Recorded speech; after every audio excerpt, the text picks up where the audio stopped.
All right. Hi, folks. Thank you for joining us in the Vermont Wild Kitchen. Usually, this time of year, we would be doing cooking seminars like this live. The ramps come up during the springtime, and you can find them under deciduous trees, and they really like that full sunlight in the spring when the leaves aren't out. This is a rear shank, so it came off one of the rear legs. Down here would be the bone that goes to the hoof, and then up here the rest of the leg. This is my favorite part of any fish, is the cheek. It is just tender, sweet, succulent. It's the best bite. I'll take that over a loin, a belly, a tail any day. And there's a shame there's only two of them and they're so small on a fish.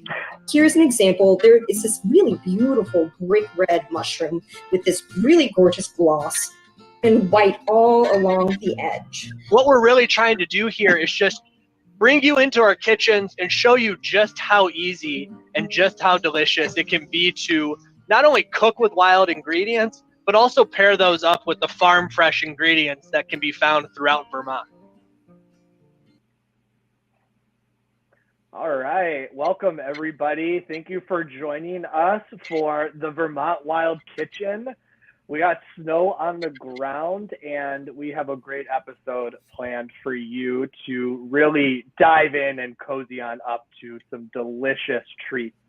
As always, the Vermont Wild Kitchen is a collaboration between Vermont Fish and Wildlife and Rural Vermont. And our goal is to really bring you into the kitchen and to show you just how easy it is to cook with the abundance of wild and farm fresh ingredients that are available throughout the state. We are so excited to have you, and of course, we encourage you to drop comments in the chat, ask questions that you have, or share your own experiences from your own kitchens as well. Before we begin, it's not possible to do this show without the support from, again, Vermont Fish and Wildlife in rural Vermont, but also King Arthur Baking. So thank you to them for their support to bring people in like our guest today. And without further ado, I'm going to introduce our star baker, who is Marya, and she is joining us from Stratford, Vermont. And we are very lucky to have her here and have them here. And we are going to be diving into all things delicious with some farm fresh ingredients as well as some wild ingredients featured. Marya, thanks for being here. Would you like to introduce yourself? Hi, everyone. I'm Marya. I use they, she pronouns, and I am a farm worker here at Stratford Organic Creamery in Stratford. I work mostly on the dairy farm, but I also help bottle all the milk and make some ice cream. So if you have any questions about Stratford's delicious milk and ice cream, I'm happy to answer them.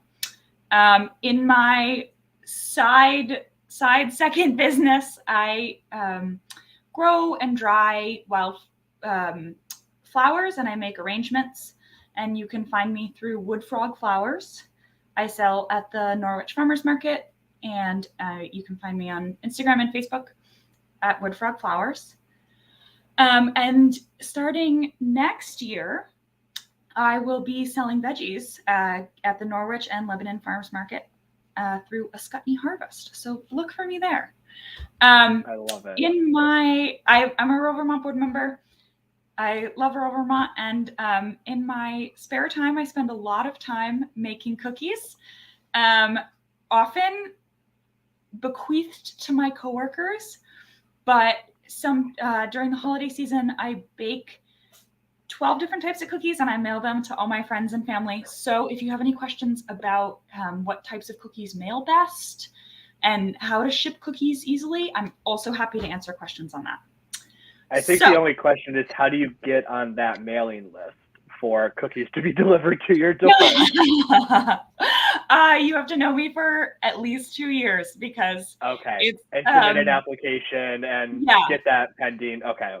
We'll get started on that. Cookie trades. So yeah, let me know if you're interested. I love Yeah.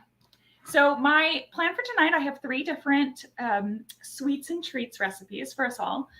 We're going to start with some pumpkin pumpkin oatmeal bars.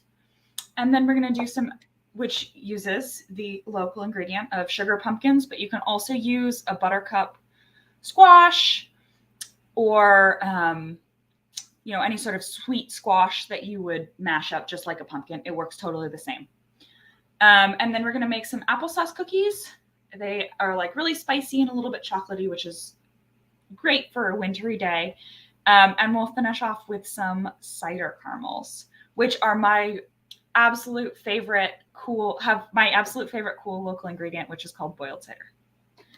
Yeah. So, yes. And can I just add before you get started, all of this just pairs perfectly with the abundance of food out there as folks are out hunting, as we're diving into our root cellars, and I'm very excited. So I can't wait to learn more. Thank you for sharing all these wonderful recipes.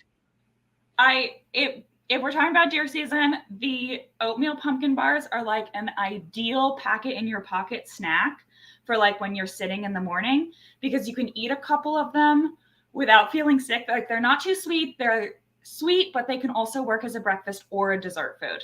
So they're like perfect for deer season. Versatile. Exactly. Okay.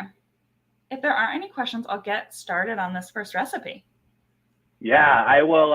Folks, please, again, ask questions as they come up. We'll get them answered as Marya is going through the demonstration. And also, if you have tips and tricks, feel free to share them as well. We're all a learning community here. Yeah, I'd love to hear everyone's favorite local cookie, everything. Okay, so as I sort of prefaced this is my favorite recipe. One of my favorite recipes because it's not so sweet that you can't eat 5 of them. It's sweet. It's definitely a dessert. It's very satisfying, but you can eat 5 and you won't feel sick. So it's really nice if you want to eat something sweet in the middle of the day. Again, morning in your pocket for deer season, all sorts of that stuff. So we are going to start by combining our dry ingredients. I'll show you my little workstation. And as you can see, folks, we're right in Marya's kitchen. So this is all easy to accomplish once you get all the ingredients. Exactly. This recipe is very, very easy. Just takes like 2 bowls, a mixer, and some ingredients. Okay. So I have 2 cups of flour here that I measured out. There's lots of great local flours out there.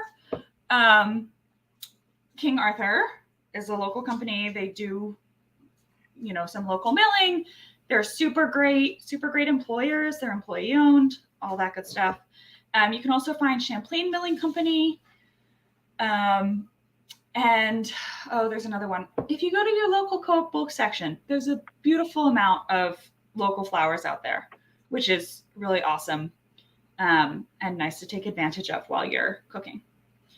So I'm going to add to my 2 cups of flour a cup of oats. They provide sort of this nice texture that makes it so that the bars aren't overwhelming and feel a little bit healthy, which is delicious. That's what we're all seeking in our cookies, to not feel bad about eating 5 of them. Exactly. And it's not even like feeling bad. You just won't feel sick. Exactly. Right.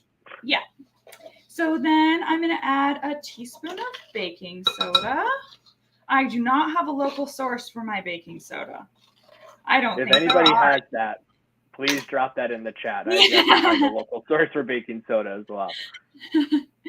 And I'm going to add 2 teaspoons of cinnamon. Again, I don't have a local cinnamon source. They don't exist. And that's the beauty. I mean, the reality is we do live in a globalized world, so we don't need to deny ourselves the ingredients necessary to make some nice treats. You do what you can as best as you can. And cinnamon makes it possible to eat like 4 times as much pumpkin and squash as you could otherwise. That is the best use of cinnamon that I've heard of. Yeah. Okay, so we've got all our little dry ingredients. Oh, I'm going to add a little salt. 1 second.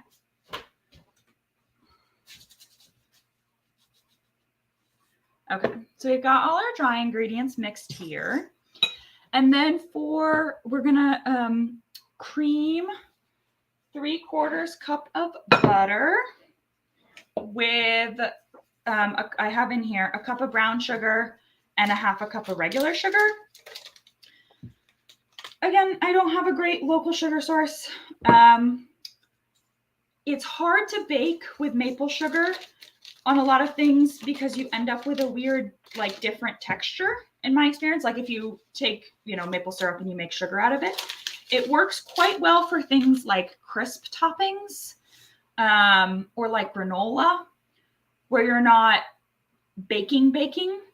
But in a baking recipe where you're sort of relying on the chemistry, I have not had a ton of luck with maple sugar. So I use regular sugar. There is a good argument for using US grown stuff because the labor practices are a lot better, but it's not Vermont grown. But our butter here, we don't make butter at Stratford Creamery. We used to like 20 years ago, but no longer. I have Organic Valley butter. My pitch on Organic Valley is that when, I'm sure a number of you heard in the past couple of years when Horizon dropped a lot of local dairy farms in the Northeast, with the sort of making the argument that they were too small and it wasn't very profitable to pick up their milk, which was probably true for Horizon, but is not very good for our local dairy industry and is not very good for, food resilience in our state. When Horizon dropped all those dairy farms, Organic Valley picked up a number of them. And Organic Valley is a co-op. And so a lot of the decisions are farmer-led through the co-op. And they pay a pretty decent premium for organic milk. So that's my pitch on Organic Valley butter. That's a great pitch. And that's what you need to be looking for, right? You need to be looking for those who are supporting our agriculture folks, who are really making sure that the working landscape is staying true and people are making enough to live and get by. Absolutely. And I will say Organic Valley has done a reasonable job in terms of labor standards too, we love to see that. Cabot also, it's conventional, but a lot of their butter comes from Vermont farms. Again, it's, keeping this landscape working and keeping these farms in business, which I think we saw with the pandemic. It's really important to have local food available because it's hard to know if we're always going to be able to access the global food economy, although it's nice to have cinnamon. Anyway, so that's my little rant on butter. I'm going to cream these things and my mixer doesn't reach all the way to this island, so I'm just going to. That's all right. We're in your kitchen, and we have Lisa Hartledge, who is. Go ahead and cream. I'm reading through some comments. Lisa Hartledge is saying that organic milk is the best, and that these bars sound healthy and yummy. And not surprisingly, rural Vermont is chiming in, saying that we love farmer-led decision making the way it should be. And folks, if you haven't run into Stratford Creameries, whether it's their milk or their ice cream, highly recommend checking it out. They are a wonderful farm, working with a lot of great animals and treating the people that work with them really, really well. And arguably making some of the best ice cream, if not the best ice cream in Vermont. And anytime I see it on the stores, I am definitely picking it up. But it is truly a testament to really transforming our working landscape into something that is going to work and going to survive in what is a globalized dairy market at this point. Oh, and eggnog, of course, from rural Vermont. 'Tis the season. If anybody's tuning in and they have, I don't know, a favorite ice cream flavor, a favorite recipe that they're working with, or just something that they like to take out with them while they're going out.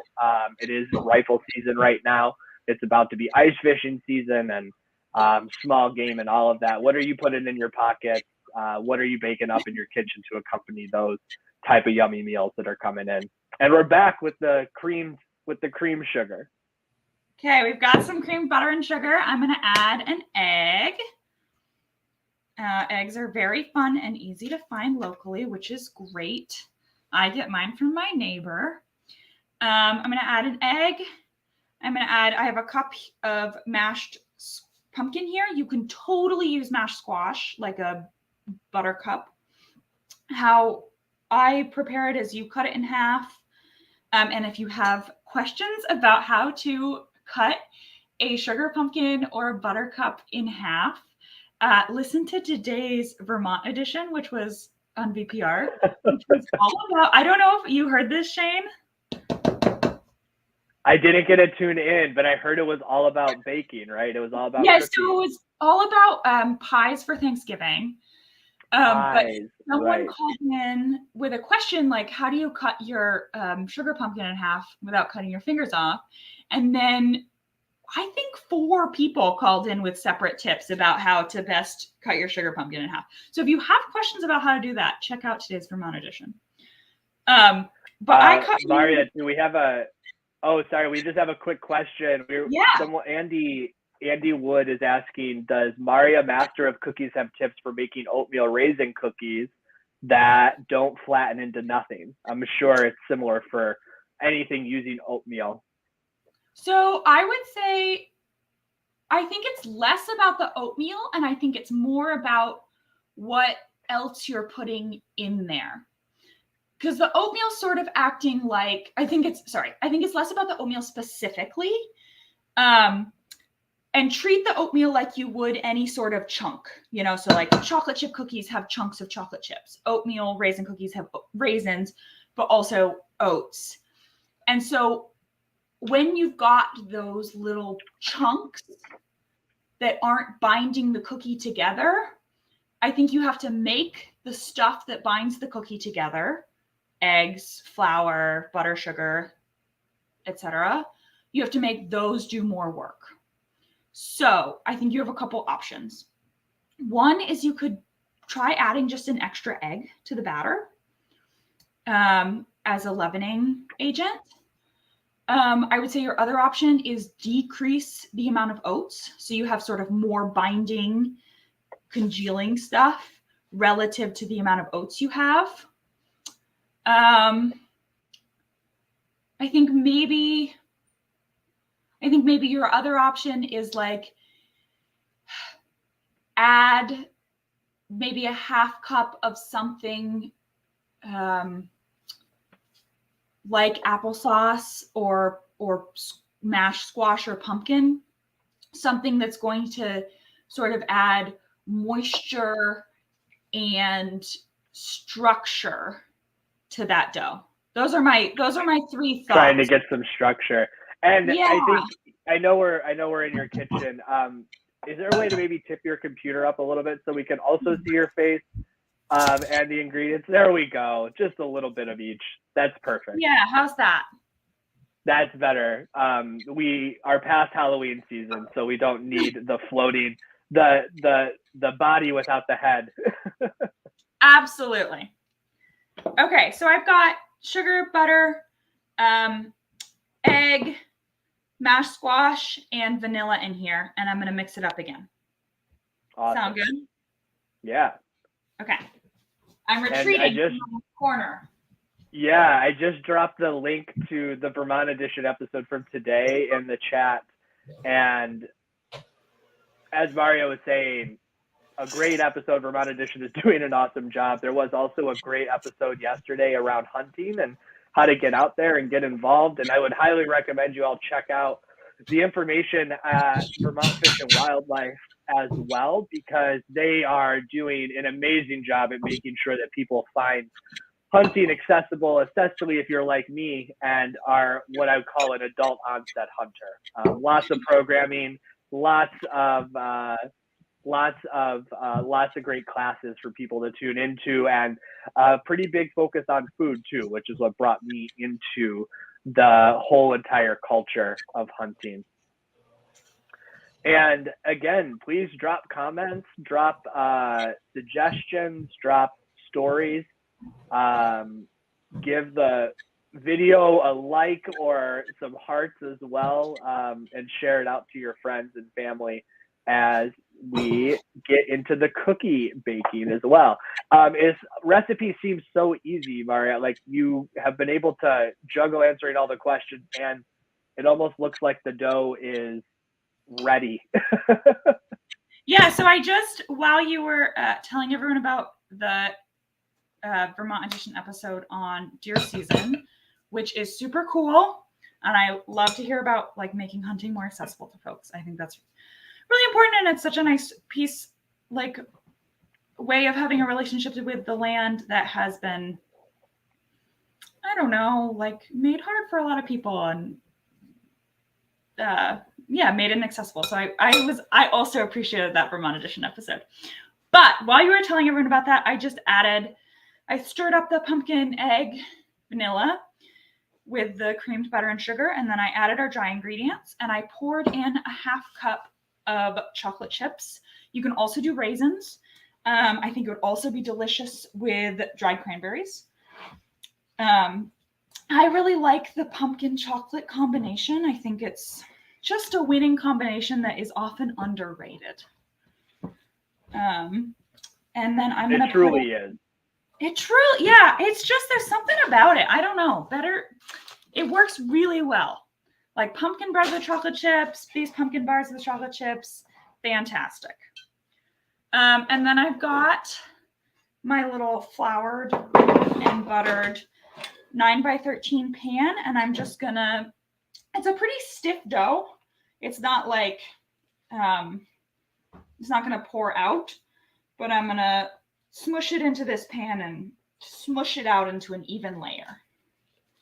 And I'm all here for the bar baking. You don't have to roll out the individual cookie, which is fun, don't get me wrong. But again, if you're in a pinch. Lisa wants to know, does it matter if you use cold or warm butter to start when you cream your butter? I use, okay, convenience-wise, absolutely yes. Creaming cold butter is a pain because you're just going to end up with all these chunks. Like, yeah, that's just, it's a lot of work. It's not like, if you listen to the Vermont Edition episode on pies today, you want, when you're making a pastry, to have as cold butter as possible because you're trying to not create gluten in your like pastry dough making. When you're baking regular cookies, you're not fighting the gluten in the same way that you're fighting it with a pastry dough. So you don't need to have cold butter like you would for a pie crust or a croissant or something. And that's great because trying to beat cold butter, you just end up with chunks. You're fighting with it so much more. So I often, like if I preheat my oven, I will take my butter out and like put the butter on top of the oven. Because, you know, like probably many of you, my house is 59 degrees right now. So even the butter on my counter is cold.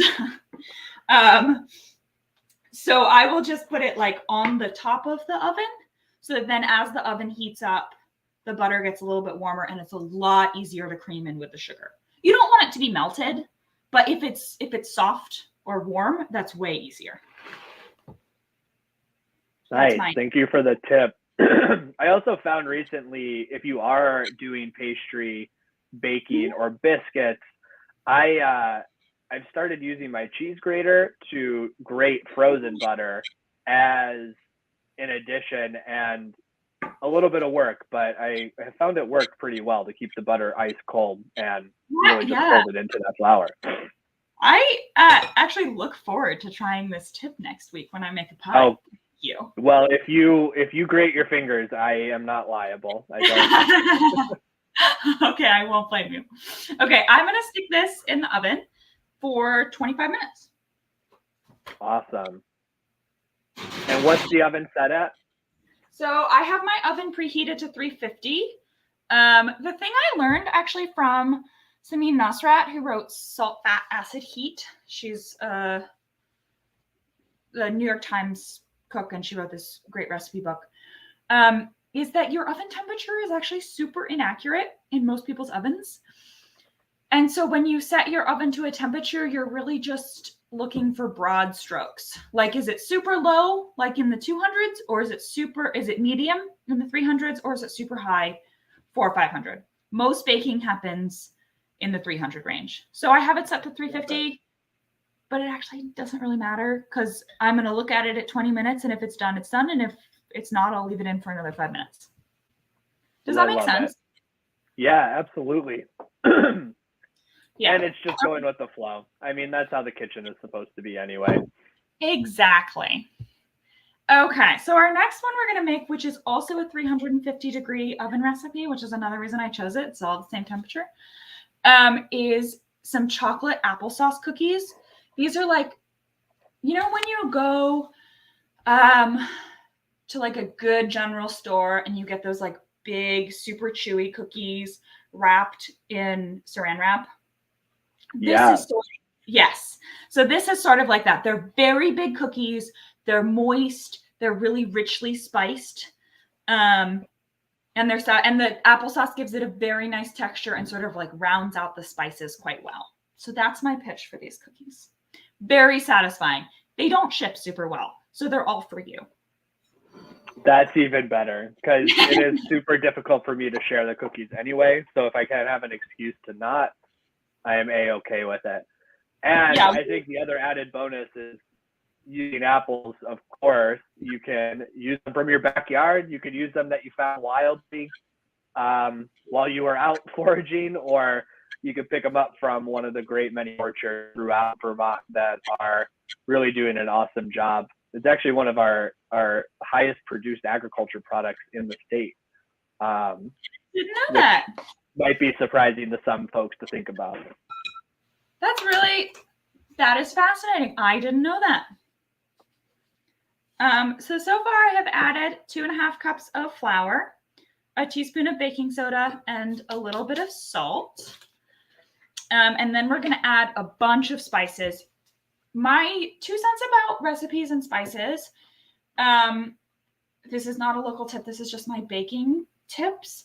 Is that especially when it comes to sort of when you're spicing things similar to gingerbread, you know, if you think about your like gingerbread flavors, cinnamon, cloves, nutmeg, ginger, maybe allspice.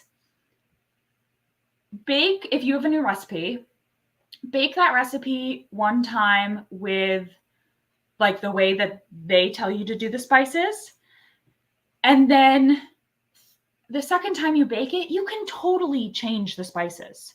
Like, I wouldn't ever do more than double the amount of spice of something, but if you make a recipe and you just say like, I wish it had a little more clove in it, just double the amount of clove. Sorry, I'm going to kick my cat off the counter. Just double the amount of clove, or if you bake something and you just wish that it had a little more ginger, start by adding 1/4 teaspoon of whatever sort of gingerbread spice you feel like the recipe is missing. And that'll get, you know, it gets you a cookie that's more customized to what you want. Okay, my cat has crawled back up my body, so you're just gonna get my cat during this. His name is Carex. This is one of my favorite parts of the Vermont Wild Kitchen, is seeing everybody's animals or kids or other family members on screen. So this is great, and I love that tip because I like a super spicy cookie, and yeah. I definitely don't ever feel bad about just adding a few extra dashes of this or that when I am making something. I fully support you. Okay, so it's such a cute, fluffy helper that you have. Yeah, his name's Carex. It's the genus for sedges, because my coworker found him in a ditch. And okay, so I've added some cinnamon, and I'm going to grab some cloves, and we're going to add cloves to here. And then we're also going to add some instant coffee. And that just sort of makes the chocolate flavor more rich and strong. And this recipe asks you to dissolve the instant coffee in water. I don't do that. I think it's a pain. And if it's like if it's the big crystals, then you do want to dissolve it in water. But if it's like the really fine powder, in my experience, you don't have to do it. You don't have to worry about it. Pro tip, everybody. My baking niche here is local ingredients and things that are a pain that you don't have to do. That's probably part of the reason that many people avoid the kitchen anyway. So, baking is a science, but also it's not an exact science. So have some fun, cut some corners if you need to, and see what happens. Yes, absolutely. Okay, I'm gonna add some cloves. And folks who may be just tuning in, Marya is coming to us from Stratford, and they're on the board for Rural Vermont. And if y'all don't know about Rural Vermont, I would definitely encourage you all to check them out. They have a quarterly member forum coming up where they get to talk about their priorities for the year and really all the great work they are doing to advocate for our small farmers throughout the state, and folks like Stratford Creamery, where Marya works, and really allowing, really giving a voice to some of those folks who are out there doing the work and producing some of the yummy food that we get to bake with on the Vermont Wild Kitchen. So definitely check it out if you have a chance. Agreed. Okay, I'm gonna cream so I have all my dry ingredients here. And now I'm gonna make you talk again, Shane, because I'm gonna cream my butter and sugar and add an egg. I love it. And while you're doing that, I am just going to make a big plug. This is a season of giving, and there are a lot of great organizations out there. Of course, Rural Vermont and Vermont Fish and Wildlife, who helped make this show possible. But there are a ton of great works and groups, especially those, led by Black, Indigenous, and people of color. And I would highly suggest checking out groups like Migrant Justice, Every Town in the Northeast, Farmers of Color Land Trust, Conscious Homestead, Susu Community Farm, and Vermont Relief Collective, just to name a few. I just put in the chat links to all of their websites.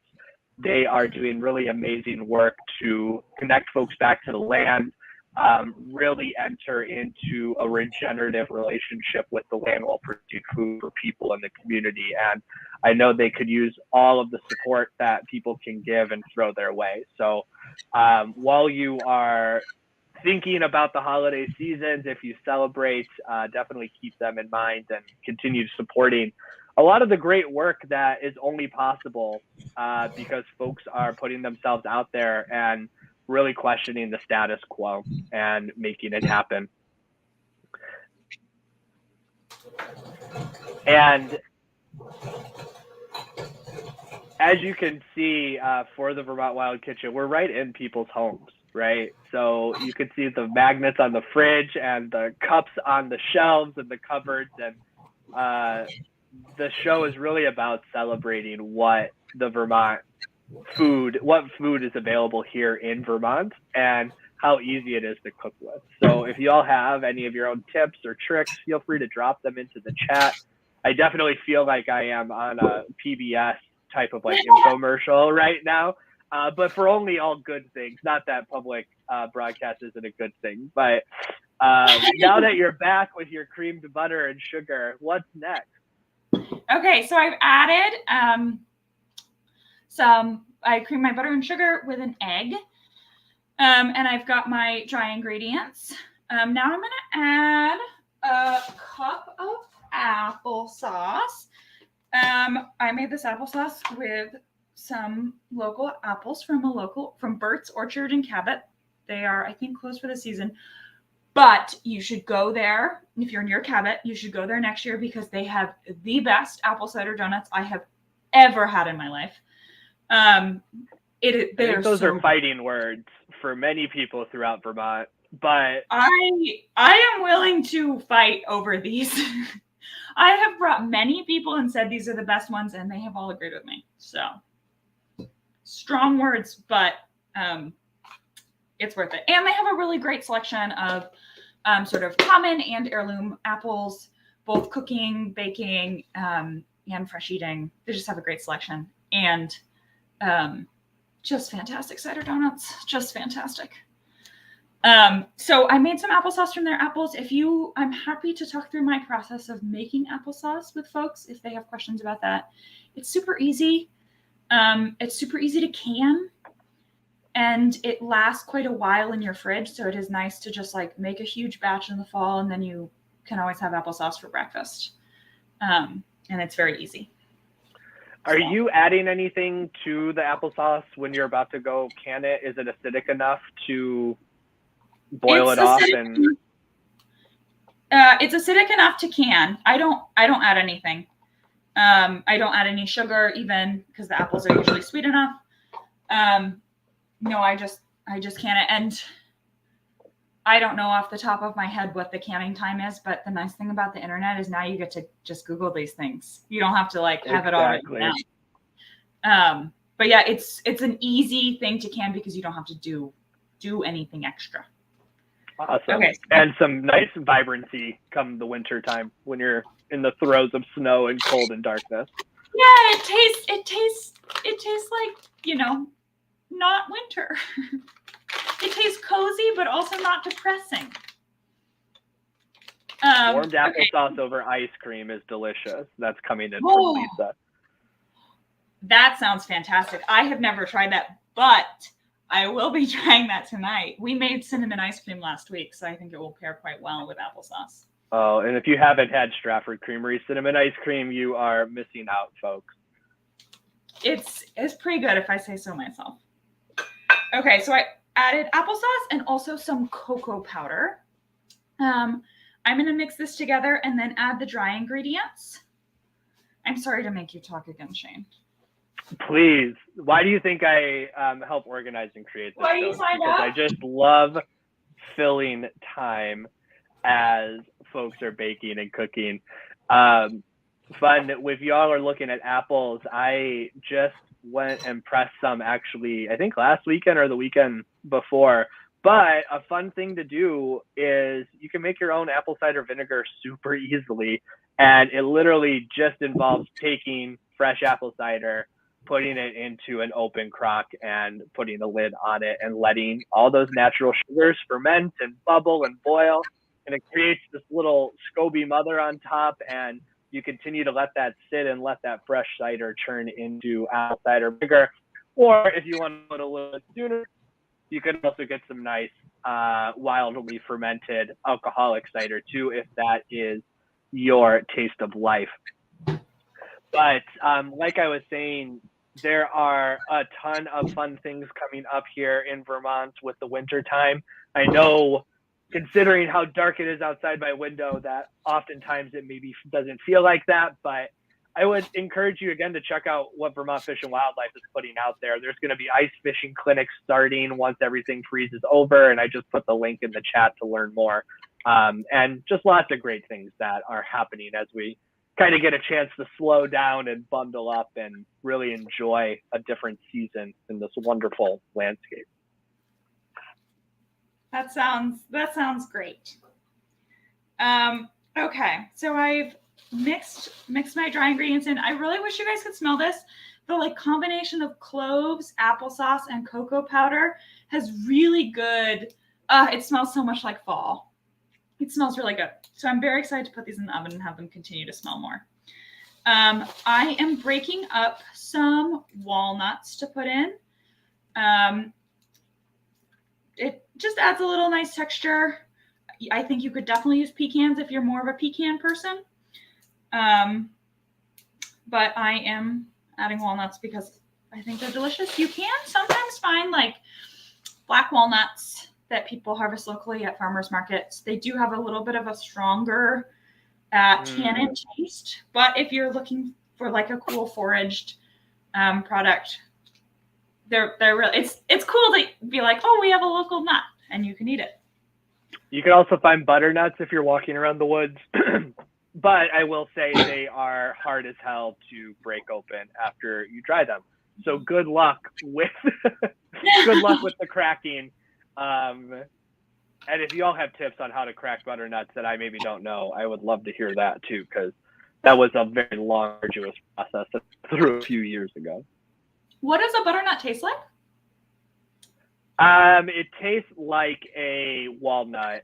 Okay. But I mean that's the best way to describe it. It tastes like a walnut, more or less. Same texture, same kind of look, and very delicious. But it was a lot of work for a very small amount of nuts. And you have your dough all ready there, and that's. So the last thing I'm going to add are some dried cranberries. You can also use raisins. I have these. They're so red. They're these fantastic dried cranberries. It's hard to see them through the bag. From Vermont Cranberry Company. Nice. These are, I bought them for the first time this year. You can see sort of how vibrantly red they are compared to the ones you get at the store. I bought them for the first time this year, and I am so impressed by the quality of their flavor. They're really, really good. So just a big pitch, if you can find the Vermont Cranberry Company dried cranberries, like, do it. I've been eating them plain, and they're not even sweetened. And I don't mean that as like a weird health food person who's like, oh, you don't need your cranberries sweetened. These are so good. They're so good. It doesn't matter that they're not sweetened. That's my. I think we need to get you a sponsorship for Vermont Cranberry. That was a very enthusiastic pitch. So I'm really excited about them. I eat a lot of dried cranberries, and so I'm really excited to have some that are so delicious and local. Yeah, So I'm just stirring them in here. And it's a sort of firm dough. You're going to make pretty big cookies. The tip, like if first couple times you do it, I would say use like a 1/4 cup measuring cup and just yeah, you're going big because you're going for these like big, spicy, chewy things that you get at a good general store. Yeah. So I'm looking at like that size. I also imagine trying to mail these would probably cost you an arm and a leg, considering how big they are and probably dense and gooey and delicious too. Yeah, and the problem with them is they get a little bit smooshed in the mail. In my experience, they don't transport as well as either a stiffer cookie or like a softer, smaller cookie. You just have to. Yeah. And so I'm also leaving, I'll show you when I put them all out, I'm leaving quite a bit of space between these cookies because they grow quite a bit in the oven. So I'm only putting like 6 on my cookie sheet, which has fantastic, here's my other pitch, has a fantastic Silpat with all the measurements on it that King Arthur Baking Company makes. So if you're looking for a silicone pad for your baking sheet, let me recommend the ones from King Arthur. They're very good. Definitely. Yeah, King Arthur has a bunch of really intuitive and helpful tools for the kitchen for folks who are just starting out or are expert bakers as well. Also, my fingers clean. Exactly. One of the best parts about making cookies is you get to eat some of the dough that is supposed to be going on the cookie sheet, but nobody will tell. Oh, wow. Yeah. Super spread out. Super spread out. The dough tastes a lot like cloves and like a little bit of like, you can taste the applesauce sweetness and definitely like the tang of the coffee cocoa powder. So I'm going to stick this in the oven, and it has been 23 minutes, so I'm going to take a peek and show you guys our pumpkin bars. Wonderful. Which the pumpkin bars, my house smells like spicy, cinnamony pumpkin goodness. This is the original pumpkin spice. And arguably the more delicious pumpkin spice. Oh, it's so good. Yeah. So you can see, or maybe you can't, it's relatively firm on the top here, which is a good sign. It means it's done. It's hard with this recipe because of the squash or pumpkin to do it based off of browning.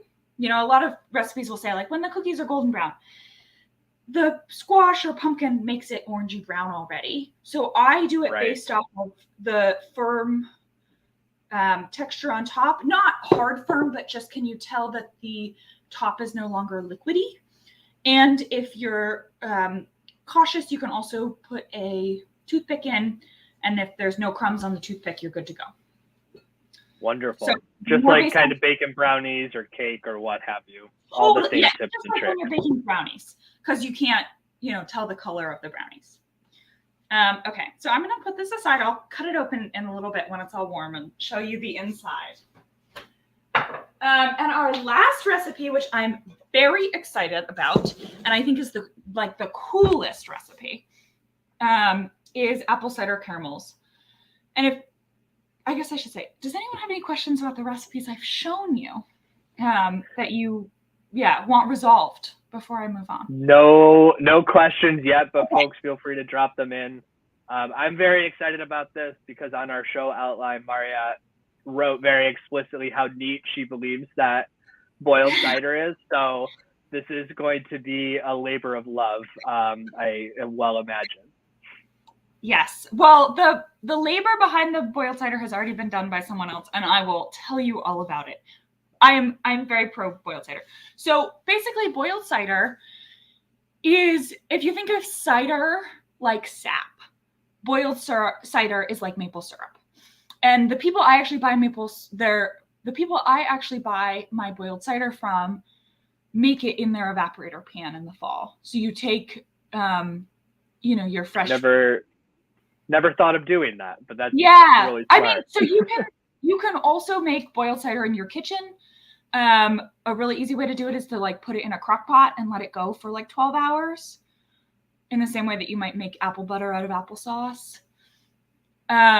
Or you can sort of simmer it on low for a really long time, stirring it. And you're just trying to get the water to evaporate off so that you have a really concentrated cider flavor. I'll show you the bottle. It's really dark. And it's a little bit thicker. A little bit thicker than your average cider, but it's really dark. And I don't think you would want to drink it straight. I mean, it's not gonna hurt you. You can try it. It's a really, really strong apple flavor. People will also sometimes use a tablespoon of it in their apple pie if they want a stronger apple flavor. If you're trying to compete with Bert's Orchard and Cabot and making your own apple cider donuts, this is what you use because it gives you a more concentrated apple flavor without adding that much liquid, which is why you want to use it in a caramel because you're not trying to add that much liquid. But you get a whole bunch of apple flavor. So these are apple cider caramels. It's modified actually from a King Arthur recipe. Shout out to King Arthur. They have a great instruction on how to make your own boiled cider if you want to make your own boiled cider at home. Or you can purchase yours. I get mine from Brookfield Bees in Brookfield, Vermont. They usually sell it during the fall. Yeah, so what I like about these caramels is you get all the sweetness and sort of chewy creaminess of a caramel, but you get just a little bit of tang from the apple cider. And I add some ginger, some nutmeg, and some cinnamon, and that makes it sort of have the flavor of apple pie with caramel. And you can also make this, if you're an ice cream person, you can make this into a caramel sauce and you're just going to heat it to a slightly lower temperature. But then you have a caramel sauce that you can put over ice cream and it is equally delicious. I'm sure it would pair well with cinnamon ice cream, vanilla ice cream, or ginger ice cream. It would be delicious. Definitely. Yeah. So here I have you want to do it in a saucepan, and you're going to need for this a candy thermometer or a thermometer that goes up to 245 degrees Fahrenheit. So a meat thermometer would also work well. So I'm going to add 2 cups of, so I have 2 cups here. Well, let me get my stuff. Okay.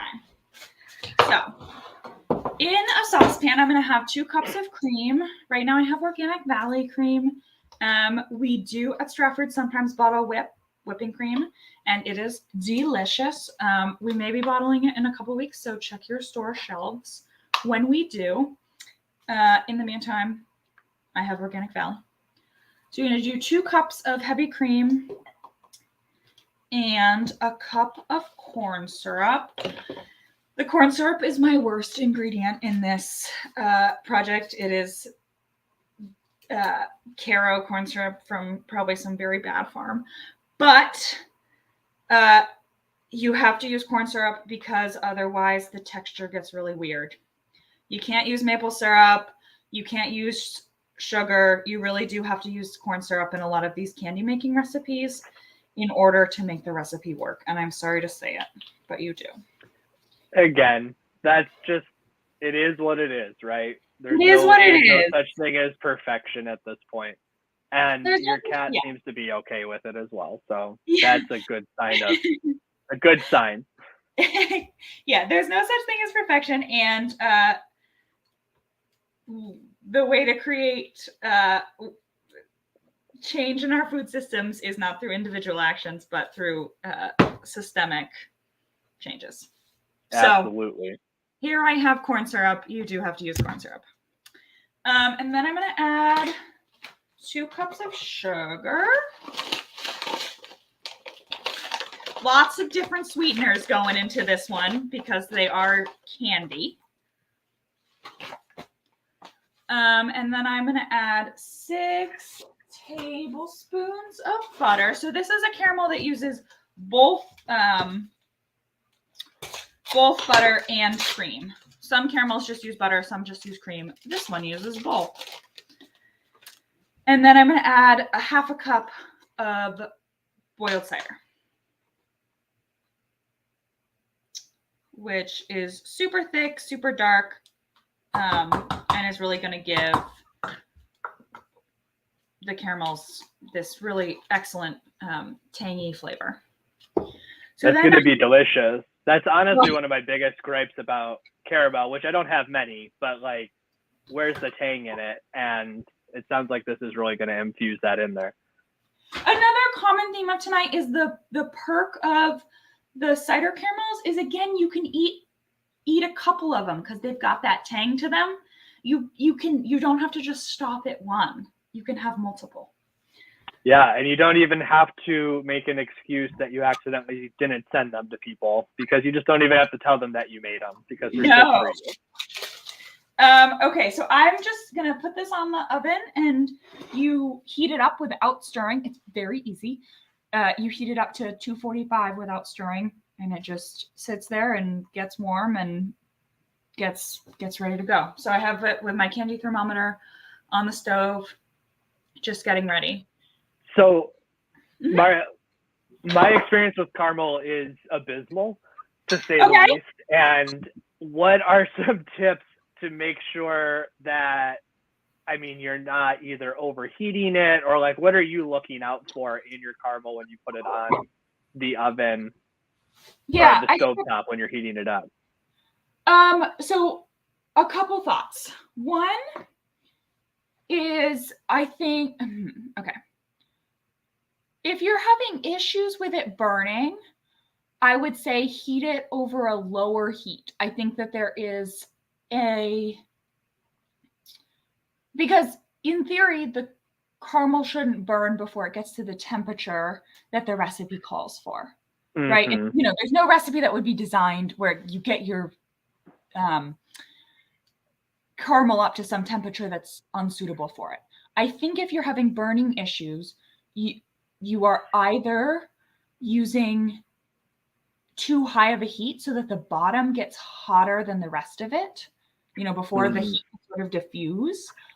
Or another solution would be to use like a heavier bottomed pot, like a Le Creuset type, or just maybe a better quality pot.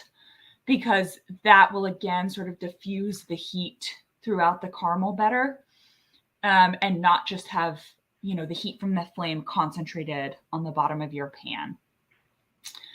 My other tip is that although I have said in all of my other recipes to do whatever you want and sort of like make it easier for yourself, take some shortcuts, candy like pastry doesn't lend itself very well to shortcuts.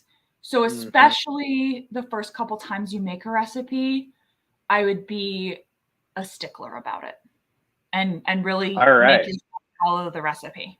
Those are my tips.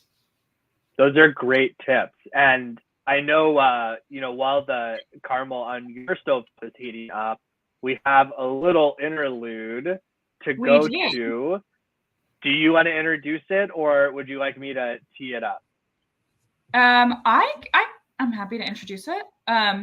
So we have a really exciting drawing to do because rural Vermont, so Tuesday night, rural Vermont was the recipient of some proceeds from a benefit bake at American Flatbread in Burlington. And everyone who stopped by the rural Vermont booth was entered into a drawing to win some of the treats that we're making tonight. And I will go to the post office tomorrow and mail the winning person these treats.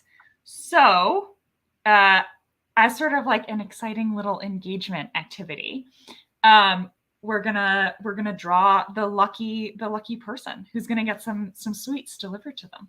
Do you have anything to add, Marty? I'm feeling grateful for hopefully knowing who the winner is, so I can share in some of the treat eating. So you can knock down their door. Okay, I'm gonna retrieve my little mug of papers. Yes, and we're leaving your cat to watch the caramel.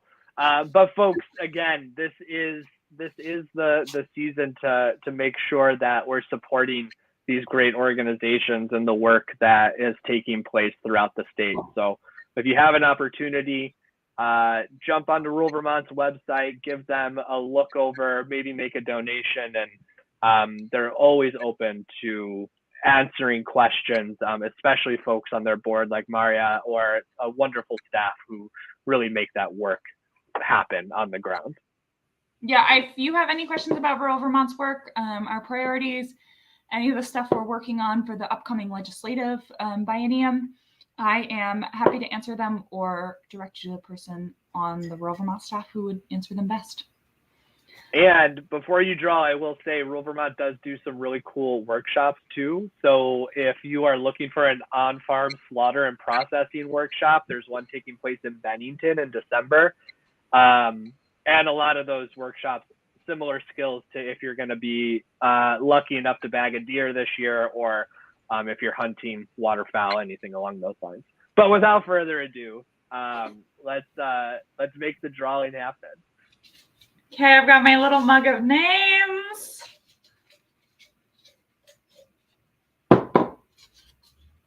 Okay, we have Marty Scanlon of Westford as our lucky winner, which is... Congrats, Marty. Okay, and I assume you all... Wait, go ahead. I was going to say, Shane, you have to track Marty down and start banging down their door. Yeah, I'm trying to think if I know the last name to see what's going on. And I do live in Milton myself, so watch out, Marty. I might be driving by to see where these treats end up. Yeah. Okay. So how long? No, go ahead. How long do you normally have that on your stovetop as you're watching it come together?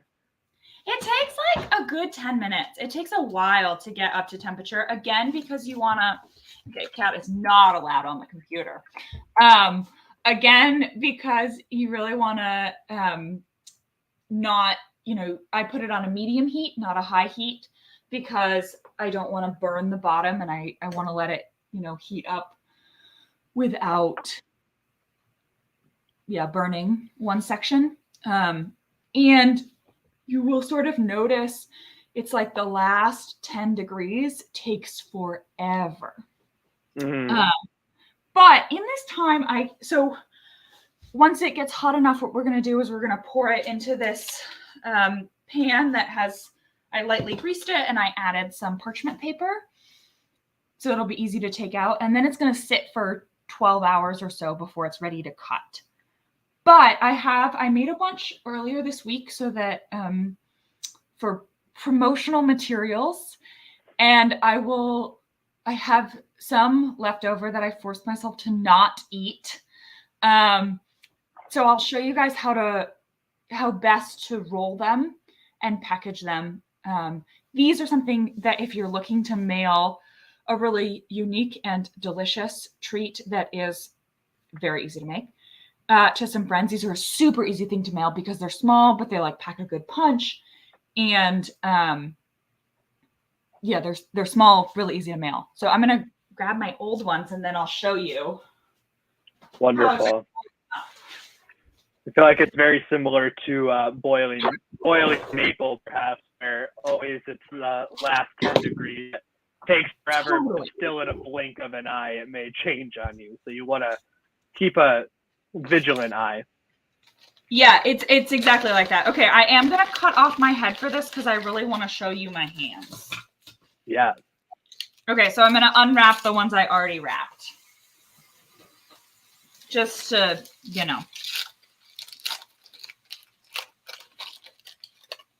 Okay, so what I did is I cut them up into these little cubes.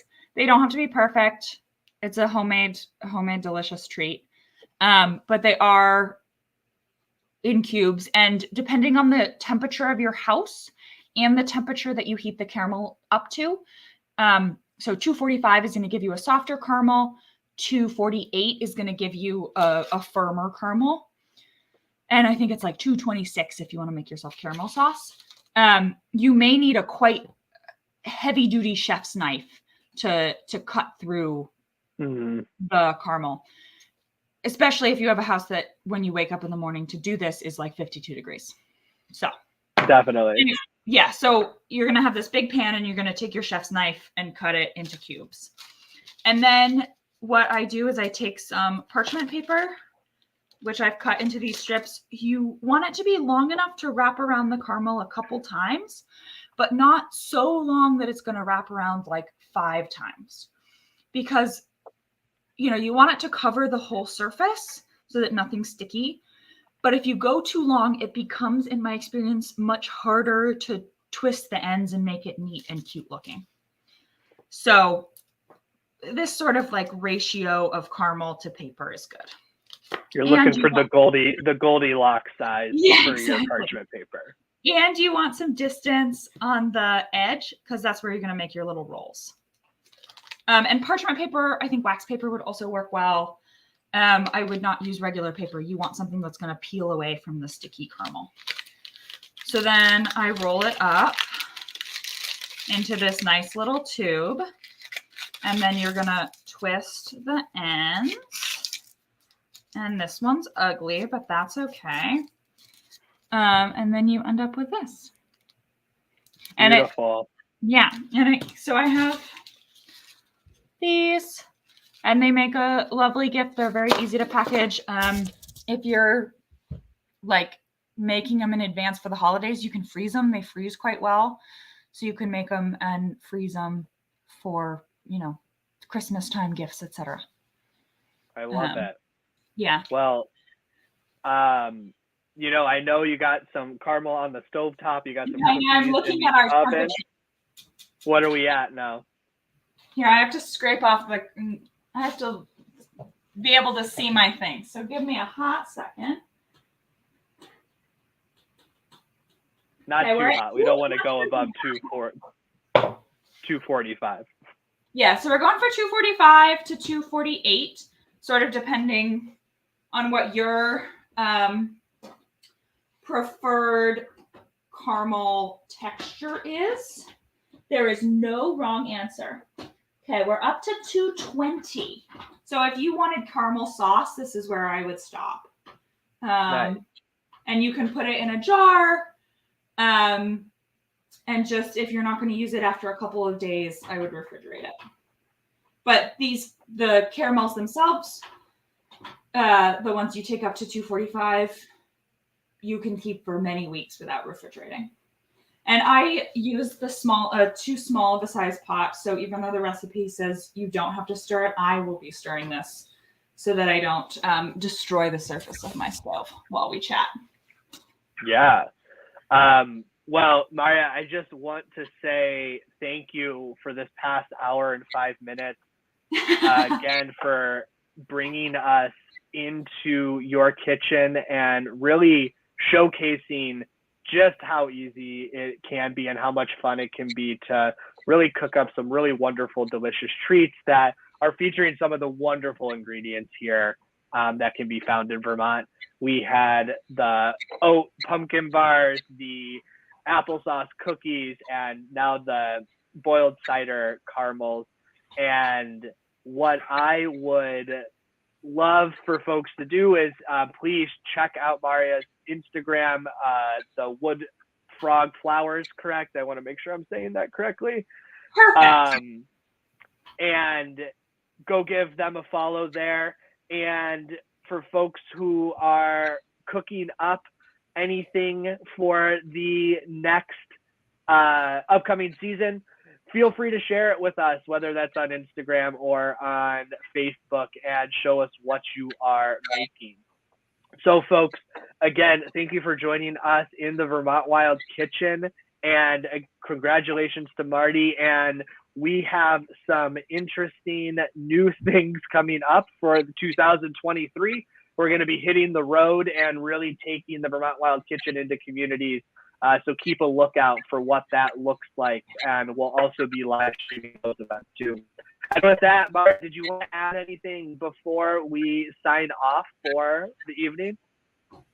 I just want to say thank you so much for everyone that has showed up. Feel free to reach out if you have any cooking questions. And congrats, Marty. And yeah, it's been so lovely to share all these things with you all. I think something that is really nice this time of year is how many local fall flavored ingredients we have, whether that's pumpkin, apple, cranberries, nuts. So many of the things that you crave in the fall, you can find locally here, which is really nice. Yeah, I could not agree more. And with that, we'll wish you all a good night, and we hope you have a good and warm holiday season.